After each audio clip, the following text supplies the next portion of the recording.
In 1937, a young Danish engineer stepped off a ship in Bombay. His name was Henning Holck Larsen. He had come to sell dairy equipment, nothing more.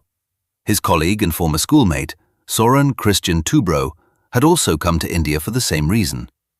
Both worked for a Danish company called F.L. Smith. Their job was simple: sell European machinery to Indian businesses, then go home. They found a small office in Ballard Estate, Bombay. The idea for L&T was not born in a boardroom. It was conceived on a holiday in Matharan, a hill station near Bombay. Two Danish engineers sitting on a hillside, looking out at India and seeing possibility where others saw nothing.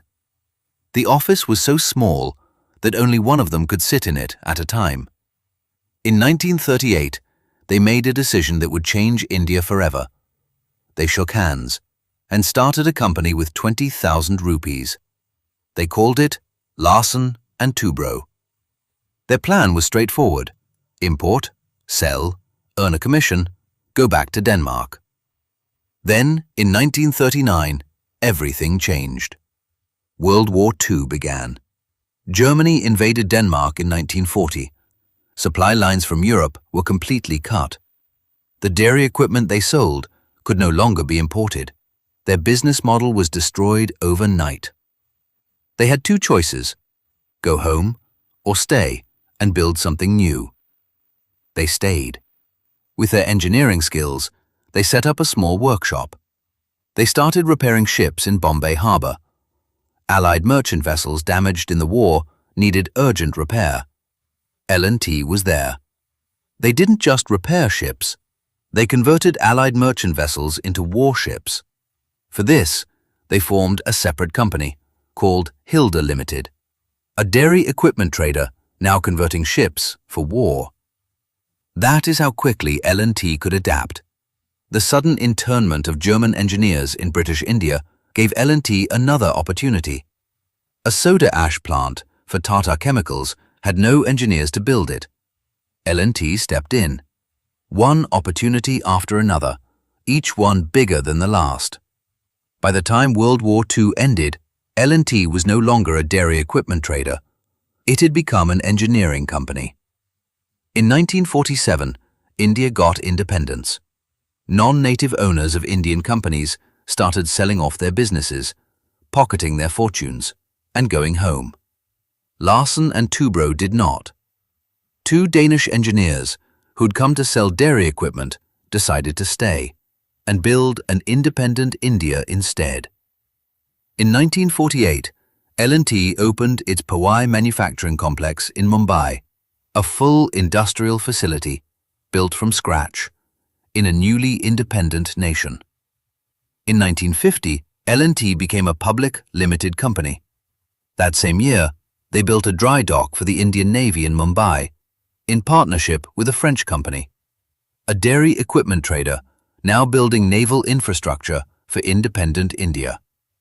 India's first 5-year plan needed massive infrastructure. L&T was ready. In 1955, L&T built the key equipment for the Amul plant in Gujarat. Prime Minister Nehru inaugurated the plant himself and personally invited L&T co-founder Toubro for a special audience. Two Danes who came to sell dairy were now personally recognized by India's first Prime Minister. Then, Rourkela Steel Plant, India's first integrated steel plant, founded in 1955. L&T erected its first 3 blast furnaces, a pig iron casting machine, a rolling mill building. The dairy salesmen from Denmark were now building the steel backbone of India. In 1963, L&T signed a joint venture with Caterpillar, the American machinery giant, to produce earth-moving equipment in India, for India. Two foreigners building India's industrial foundation, one project at a time. By the 1970s, L&T had entered nuclear and space sectors. India's atomic energy program needed precision engineering. L&T delivered. By 1985, L&T had expanded to the Middle East. An Indian company founded by Danes, now building across the world. Then came the man who changed everything.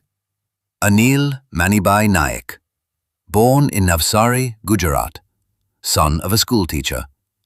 He joined L&T in 1965 as a junior engineer. He did not take a single day off for his first 21 years at the company.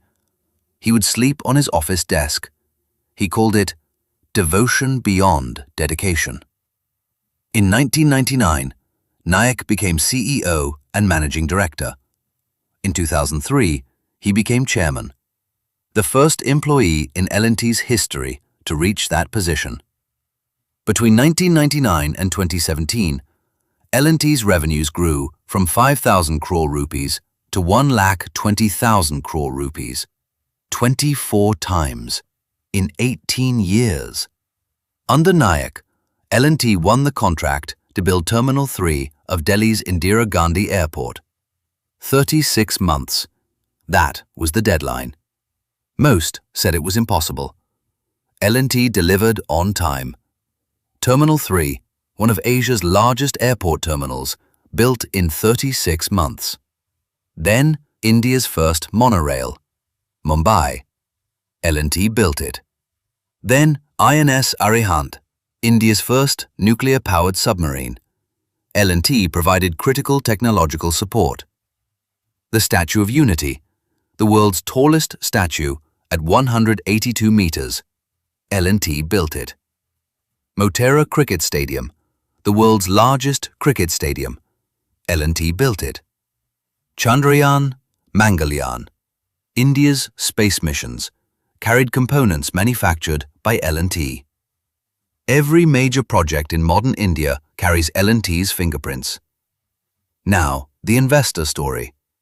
10,000 rupees invested in L&T in 1990 is worth 24 lakh rupees today, a return of 24,515% in 36 years, at a CAGR of 16.5%.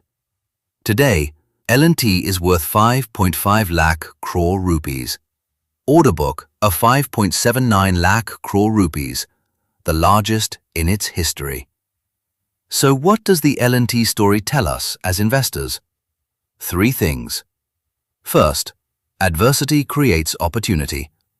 World War II destroyed their business model overnight. They built a better one.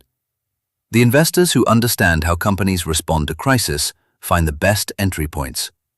Second, the right people multiply value. When Naik became CEO in 1999, revenues were 5,000 crore rupees. When he stepped back in 2017, they were 1,20,000 crore rupees. Management quality is not a soft factor. It is the most important factor. Third, nation building is a compounding machine. India's infrastructure needs are generational. L&T is not just a company with an order book. It is a company with a guaranteed future for as long as India grows. Not financial advice. Always do your own research before investing. 2 Danish engineers came to sell dairy equipment. They ended up building modern India. This was the L&T story.